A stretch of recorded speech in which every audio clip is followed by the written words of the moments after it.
Making quite a din, singing, here we go, Oilers, here we go again. The National Hockey League draft is in the news, and as is the Edmonton Oilers for many reasons. I gotta go turn on a light. The glares on my face, and it's not good. And the Edmonton Oilers make big splashes. Obviously, the Oil, my team, gotta love them. Reppin' Oil Country. Obviously, with the first overall selection, the Edmonton Oilers were very pleased and proud to select from the Red Deer Rebels of the Western Hockey League, Ryan Nugent-Hopkins. Like that move very much. Not only, hold on, I'm going to read a text message. Just give me a sec. I'm very popular, okay? Just chill. Oh. Yeah. Anyway. And the Oilers today. Well, okay, let's talk about the draft first. With first overall selection, we was selecting Ryan Nugent-Hopkins. Like that, not only because I'm from Red Deer, big Rebel fan. So really love that move. But Nugent-Hopkins is, if you had a chance to watch him this year in the WHL, he's probably going to be in the dub next year. So if you're in a WHL city, Saskatoon, Medicine Hat, Lethbridge, Spokane, Seattle, if you get a chance to watch this kid in the future, do it. He is unbelievable. Like, I mean, the new weird because I know him too, so he's going to be watching this thing and he's going to be like, you know, is this guy gay for me or something? But it's literally like everyone else. Nugent. The 19th selection, we picked Oscar Klefbom.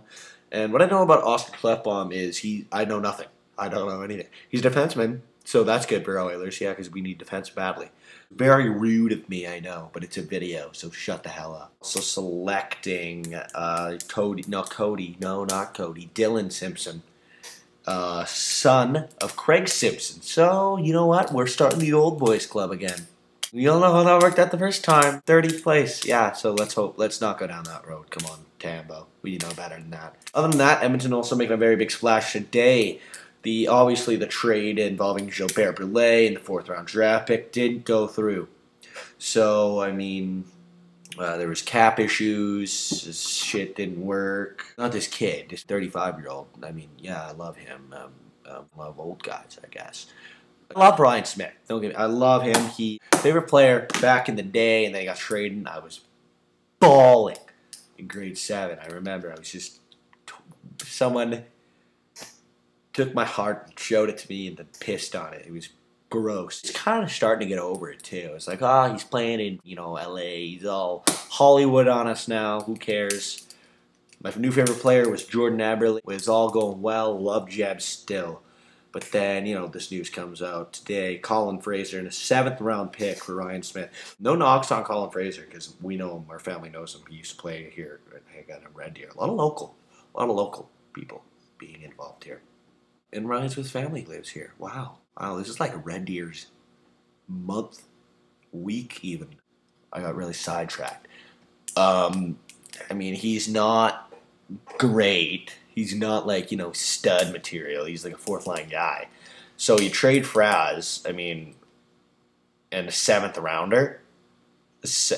Yeah, 7th round. Yeah, whoa, jeez. Because so many good players. Actually, that's not true. Datsuk was drafted in the 7th round, as was Zetterberg. But that's Detroit, and everything just goes Detroit's way because they're fucking Detroit. It's 7th round. What are we going to get in 7th round? Like Colin Fraser? Joking, Colin. And other news. Others outside of sports. I don't think other things exist than sports? Obviously, Larson, a couple other prospects I might as well go through. Landeskog went 2nd. To the Colorado Avalanche. Good pick on Colorado's part. I personally would have picked Jonathan Huberdeau of the St. John Sea Dogs because I like to speak French, kind of, and sound French. Huberdeau. Jonathan Huberdeau went 3rd overall to the Florida Panthers, who had the 3rd overall pick for the 2nd consecutive year. So good pick on Florida's part. Adam Larson. Steal at 4th overall for New Jersey. Fuck. Obviously, 5th, Ryan Strome to the New York Islanders. Couturier dropped like 8th. He was ranked 1 at the beginning of the year. He went, because Zibanejad, who? I know, went 6th to Ottawa. 7th was the Winnipeg Jets. We're able to call them the Jets now. Winnipeg Jets. Mark Scheifele. I will respond again with, who? Obviously, the Philadelphia Flyers, Sean Couturier. And he pretends to be French. He was born in Phoenix, Arizona. So, not very French, asshole. You lied. You lied to me, okay? You fucking lied. Arizona. I have a house in Arizona. Nobody speaks French. They think French is a piece of toast. But anyway, Couturier is a liar, but he got drafted 7th overall, 8th overall, so, I mean, hey. Obviously, the Canadian teams, 13th overall selection of the Calgary Flames, picking Sven Baertschi of the Portland Winterhawks. And then, let's see, who else? Montreal Canadiens picked Nathan Bayou. Oh, surprise, surprise, Montreal sticks with the Frenchie kid. Like, seriously, like, I mean, I have no problem playing, going to set a culture. But don't set a culture by culture. Set a culture by playing type. I mean, Montreal's all over the map. They got Michael Camilleri. They got, Giunta, Dubin. They got tons of guys who, I mean, they're not a team that can be identified as a team other than the team with all the French people. Then Bayou, or Bayo, or whatever the hell his name is. He played for Saint Jean. Come on, you gotta get an identity, be the tough, big, bruising team like Boston, or the young, skilled, small, speedy team like Edmonton, or the team that they're like Calgary. Okay, we'll trade away Robin Regehr, our number 1 defenseman. We'll also trade away Alex Kotelik, one of our top forwards, for, get ready, Butler and some other guy. Just give me a second. TSN.ca. What does TSN not know? I'll tell you what they don't know. Nothing. Oh, look what's at the top, boys. Colin Fraser for Ron Smith. Yeah. Okay. Robin Regehr and Alex Kotelik and a 2nd-round pick. Okay. There's decent people in the 2nd round. David Musil. For Chris Butler and Paul Byron, I will respond with the biggest one of the episode. Who are these people? Chris Butler was probably a butler somewhere. That's what I think. Nobody knows who he is. Paul Byron was who? You traded away your top D-man and Alex Kotelik, arguably a first, second-line guy, and a 2nd-round pick. I mean, if Calgary was getting that 2nd-round pick, I wouldn't think that was that bad of a deal. But I mean, Butler and Byron, unless they're 2 absolute studs coming to the system, I don't see how. This is what Calgary does. They give away. We make trades to trade people.